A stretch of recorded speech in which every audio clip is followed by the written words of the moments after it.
بسم الله الرحمن الرحيم. بعيد بقى عن السياسه وبعيد عن الحرب السياسيه والاحزاب اللي بتخبط في بعض واللي يشتم في دوت ويقول لك احنا اللي سيبنا فلان ويقول لك خلينا بقى في مصلحه مصر. مصلحه مصر يا جماعه انا شايف انها بتنحصر في حاجتين اثنين. الاول العنصريه بتاع مصر الاساسيين اللي هم المسلمين والمسيحيين يكونوا على وفاق تام، والحاجه الثانيه ان يهدأ شبابنا اليوم. يعني انا مش شايف اي داعي للي بيحصل دلوقتي. عايزين شيء من الهدوء، ندي فرصه بسيطه خالص. دلوقتي الجيش لما بنقول ان احنا يسيب الحكم، احنا كلنا متفقين ان الجيش يسيب الحكم، احنا بس بنختلف في التوقيتات. دلوقتي لو الجيش ساب الحكم حالا هنعمل ايه؟ في دلوقتي انتخابات ما زالت دايره، واتمنى انها تتم على خير، وربنا سبحانه وتعالى يفرز من الشعب المصري من يصلح داخل المجلس الشعب، ويبقى ان شاء الله باذن الله مجلس يليق بانه يكون مجلس الثوره. ده اللي اتمناه، وان يكون في توازن، وده اللي انا اتمناه كشخص.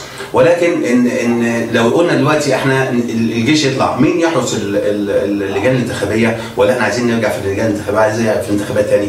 انا مش بشكك طبعا في شبابنا واولادنا، هم دول راس الحربه اللي قام عليهم النصر الكبير اللي ربنا سبحانه وتعالى نصرنا بيه. لكن انا بقول لهم شيء من التعقل، شيء من الحكمه، شيء من التريث. نقعد شويه نفكر، طب احنا نسيب ده كان شرط، ده بسيط. المجلس الشعب هو بعد مجلس الشورى، وبعدين انتهينا تيجي رئاسه الجمهوريه. فالمسائل عايزه شيء من الانتظار، مش كل حاجه هعملها او اقول مثلا لا مش عايزين ننظر نقوم على مجلس الوزراء وننهي الموضوع. مفيش حاجه تمشي بالمنظر ده يا ولادي. لو كان المسائل بتمشي بالمنظر ده هيجي ناس اكبر منكم، لما تيجوا تاخدوا موقف معين هيجي مجموعه اتقل منكم ويعملوا نفس الموقف اللي انتم شايفينه صح، يعني تيجي مجلس رئاسي او مجلس وزاري انتوا تنقوه، هيجي مجموعه مما لا شك هيبقى فيه مجموعه معترضه، مفيش حد بياخد 100% من تصويت الناس اللي حواليه، فهتيجي مجموعه ثانيه قد تكون اكثر منكم او اقل او تساويكم ويقفوا برضه على مجلس الوزراء، لا مش عايزين دول يدخلوا. المسائل ما تمشيش بالمنظر ده. انا اعتقد ان احنا كمصريين يجب ان نتعقل الامور شويه، ولا نحكم ميزان القوه ولكن نحكم ميزان العقل. وان شاء الله باذن الله ربنا، انا واثق في شبابنا وعارف ان هو الحمد لله رب العالمين شباب واعي وواعد، وان شاء الله باذن الله مستقبل مصر هيبقى احسن مستقبل.